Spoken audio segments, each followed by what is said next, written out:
सभी को नमस्कार। मैं मनोज मिश्रा आपके अपने YouTube चैनल पर आप सभी का हार्दिक स्वागत करता हूं। दोस्तों, 31 अगस्त को DLED STC की परीक्षा आयोजित हुई थी। इस परीक्षा में संस्कृत भाषा के अंतर्गत जो प्रश्न पूछे गए हैं उनकी आंसर की उत्तर तालिका इस वीडियो में हम लेकर करके आए हैं। देखिए किस स्तर के प्रश्न इस परीक्षा में पूछे गए हैं। इसी स्तर के प्रश्न रीट परीक्षा में भी पूछे जा सकते हैं व्याकरण के अंतर्गत। अतः रीट परीक्षा की तैयारी कर रहे अभ्यर्थी भी इन प्रश्नों को ध्यान से देखें कि संस्कृत व्याकरण में किस प्रकार से प्रश्न पूछे जाते हैं और उनका हमें कैसे उत्तर देना चाहिए। पहला प्रश्न है, शुद्ध वाक्यस्य चयनम कुरु, कि शुद्ध वाक्य का चयन करें। इनमें जो विकल्प दिए गए हैं उनमें हम देख रहे हैं ददाती क्रिया का प्रयोग है, दा धातु है और दा धातु के योग में चतुर्थी विभक्ति आती है। दा धातु है, दा धातु के योग में चतुर्थी विभक्ति आती है। तो जो विप्र शब्द है उसमें चतुर्थी का प्रयोग किसमें हुआ है उसी को सही उत्तर मान लें। तो ये 1 नंबर विकल्प में सही उत्तर आ रहा है। विप्राय गाम ददाती, ब्राह्मण को गाय देता है, इसलिए 1 नंबर सही हुआ। दूसरा प्रश्न है, अधोलिखितेषु शुद्ध वाक्यम अस्ति, इनमें से शुद्ध वाक्य कौन सा है। तो देखिए इनमें हम सह शब्द का प्रयोग देख रहे हैं। सह शब्द के योग में तृतीया विभक्ति का प्रयोग होता है।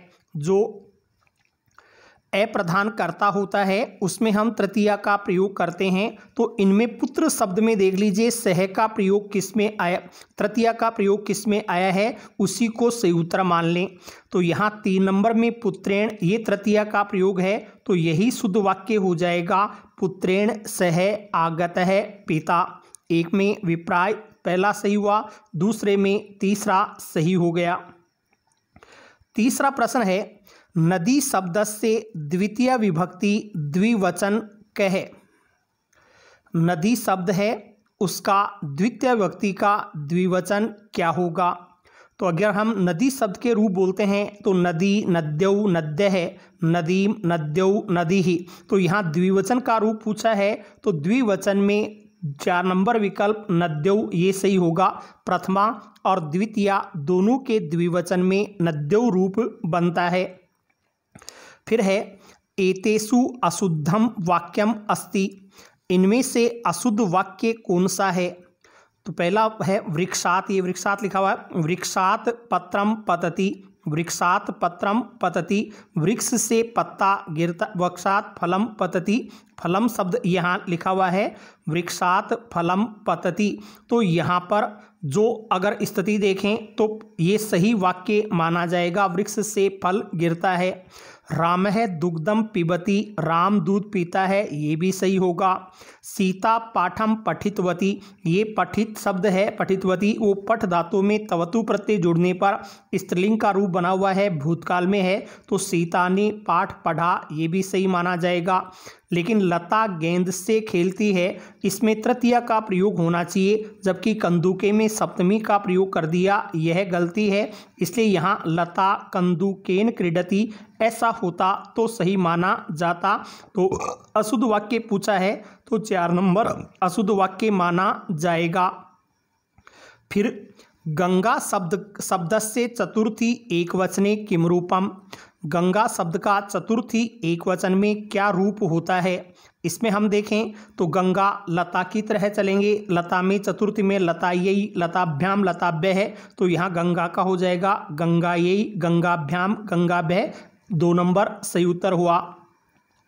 फिर आचार्य शब्द से षष्ठी द्विवचन से रूपम अस्ति, आचार्य का षष्ठी द्विवचन का रूप क्या बनता है।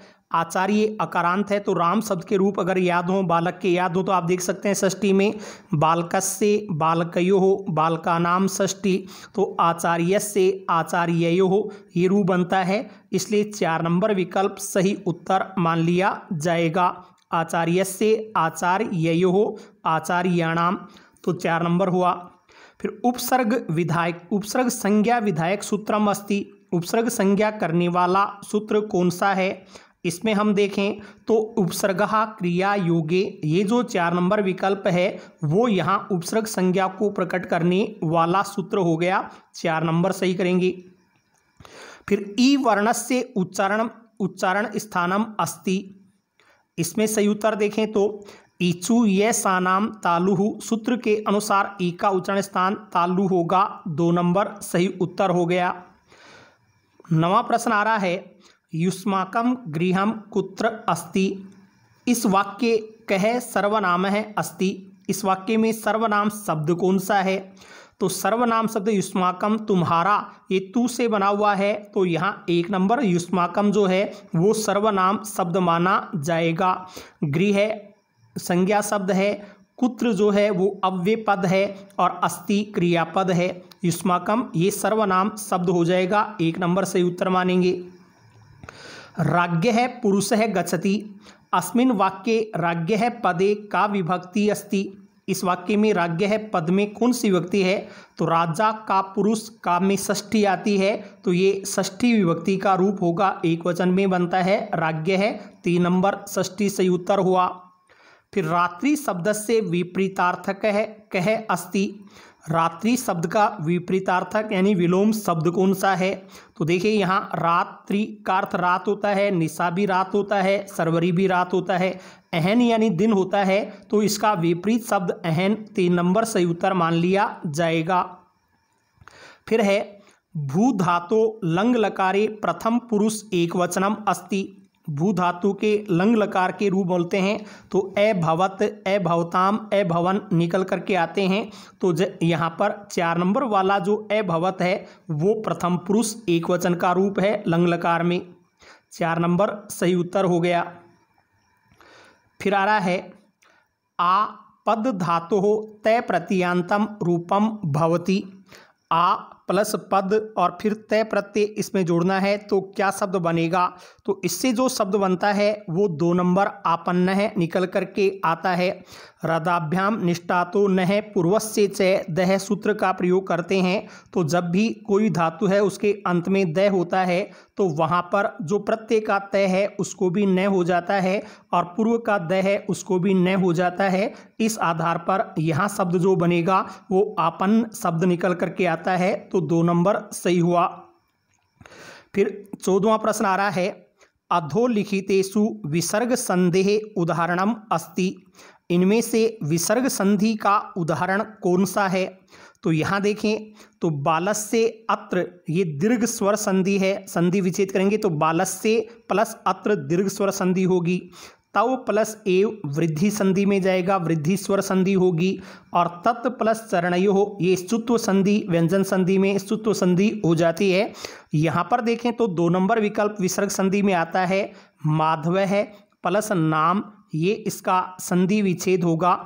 उत्व विसर्ग संधि को हम पढ़ते हैं तो उत्व विसर्ग संधि में आता है कि विसर्ग से पहले ए हो और आगे कोई भी हस वर्ण हो तो वहाँ पर विसर्ग का ओ होकर के उत्व होकर के बनेगा, तो माधवो नाम ये विसर्ग संधि में चला जाएगा। फिर 15वां प्रश्न उपेंद्र शब्द से कह संधि विच्छेद है अस्ति, इसमें सही उत्तर जो है वो 3 नंबर विकल्प होगा, उप प्लस इंद्र है, यहाँ पर ए प्लस ई बराबर ए गुण संधि हो जाती है, उपेंद्र है बन जाता है, तो उप प्लस इंद्र है सही विच्छेद हुआ। 16वां प्रश्न है तत् तल्लयः शब्द से संधि विच्छेद है कह अस्ति, तल्लय का संधि विच्छेद करना है तो ये परसवर्ण के अनुसार तत् धन लय है, 4 नंबर वाला जो विकल्प है उसमें तय के आगे लय है तो तय का लय होकर के ये तल्लय है बन जाएगा, 4 नंबर सही उत्तर हुआ। शास्त्र पांडित्यम पदे कह समास है अस्ति, इसमें हम देखें तो देखिए पंडित, कुशल, चतुर, निपुण आदि शब्द होते हैं, तो ये शब्द अगर द्वितीय पद के रूप में आते हैं तो वहाँ हम सप्तमी तत्पुरुष अधिकरण तत्पुरुष समास मानते हैं, तो शास्त्रों में पांडित्य इस आधार पर सप्तमी तत्पुरुष है, यहाँ पर ये सही उत्तर मान लिया जाएगा।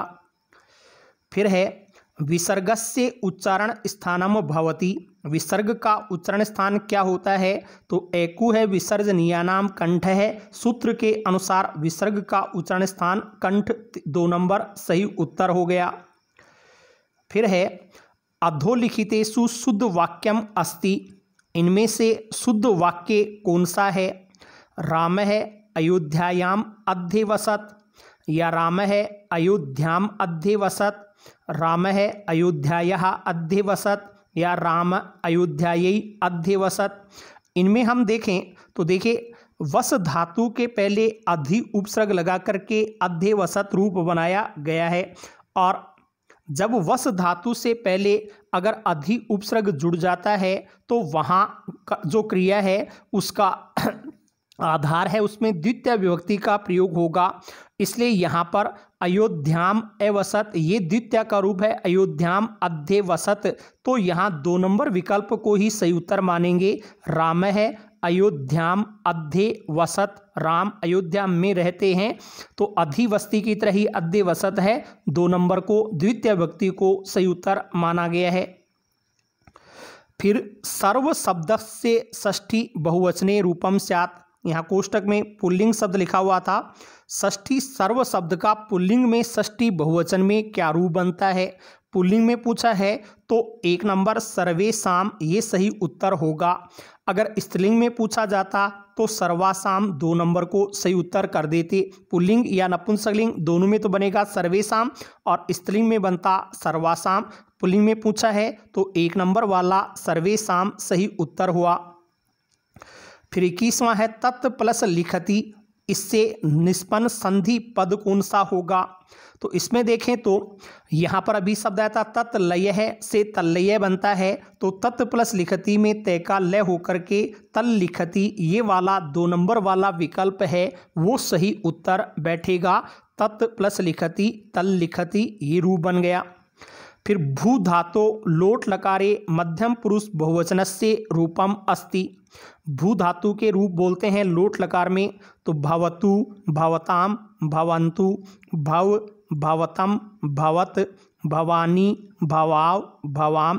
अब यहाँ भवत रूप भवतु भवताम भवन्तु भव भवतम भवत, अब भवत भवत 2 जगह लिखा हुआ है, तो देखिए तय हलंत है वो तो प्रथम पुरुष के एक वचन में आता है और मध्यम पुरुष के बहुवचन में हलंत नहीं लगाते हैं, इसलिए 1 नंबर वाला विकल्प भवत है वो सही उत्तर माना जाएगा।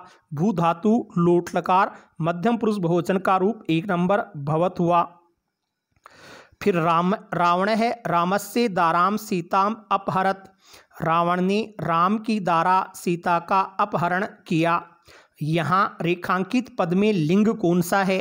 तो ये दारा शब्द जो है वो सीता के लिए आया है, सीता का विशेषण है, राम की पत्नी स्त्री के रूप में हो गई, तो यहाँ 2 नंबर स्त्रीलिंगम सही उत्तर मान लिया जाएगा, दारा में स्त्रीलिंग है। फिर है कर्तव्यम लेखितव्यम पठितव्यम, इन पदों में प्रत्यय कौन सा है? सभी जो प्रत्यय पद हैं ये क्री प्लस तव्यत, लिख प्लस तव्यत, पठ प्लस तव्यत, तो यहाँ 2 नंबर तव्यत प्रत्यय सही उत्तर होगा। फिर है संधि शब्द कस्मिन लिंगे आयाति, संधि पद में लिंग कौन सा है?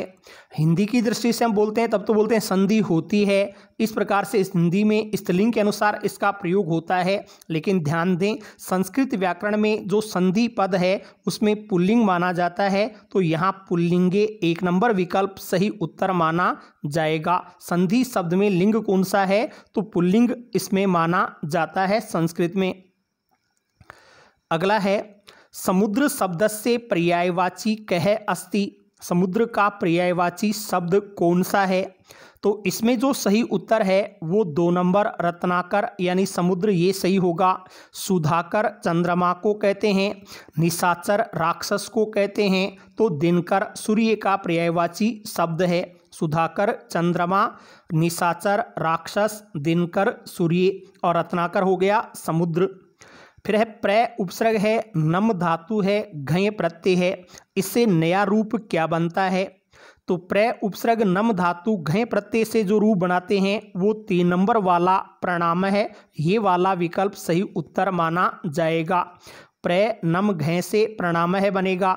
अगर यहाँ घय की जगह पर लप होता, लप प्रत्यय से क्या बनता, तो फिर वहाँ 4 नंबर प्रणम्य को सही उत्तर मान लेते, लेकिन घय दे रखा है तो 3 नंबर प्रणाम है सही उत्तर हुआ। फिर चोर भयम, इसमें समास कौन सा है?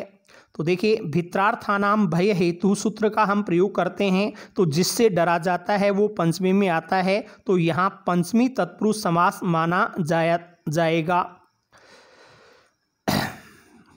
चोर से भय पंचमी तत्पुरुष होगा। फिर है अयादि संदेह उदाहरणम अस्ति, इनमें से अयादि संधि का उदाहरण कौन सा है? इसका सही उत्तर कौन सा माना जाए?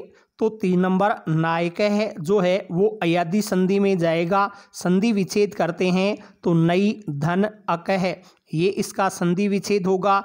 ऐ का आय होकर के अयादि से नायक है बनेगा। स्वल्प है में सु अल्प है, यण संधि होती है। मध्वरी में मधु अरि, ये भी यण संधि में जाएगा। और श्रुत्वा प्लस एव श्रुतवेव वृद्धि संधि के अंतर्गत चला जाता है। अयादि संधि में 3 नंबर नायक है, सही हुआ। फिर भुक्तवान पदे प्रत्यय अस्ति, भुक्तवान में कौन सा प्रत्यय प्रयुक्त हुआ है? वान वती वत जैसे अंश अंत में जुड़ते हुए मिलते हैं तो वो तवतु प्रत्यय माना जाता है, तो यहाँ तवतु 2 नंबर विकल्प सही उत्तर माना जाएगा। ये 30 प्रश्न एसटीसी परीक्षा में डीएलएड में संस्कृत भाषा के अंतर्गत पूछे गए थे। इसी प्रकार के प्रश्न अपने रीट जैसी परीक्षाओं में भी पूछे जाते हैं, तो रीट परीक्षा की तैयारी कर रहे अभ्यर्थी भी इनको आधार बना करके अपनी तैयारी करें। सभी को बहुत बहुत धन्यवाद।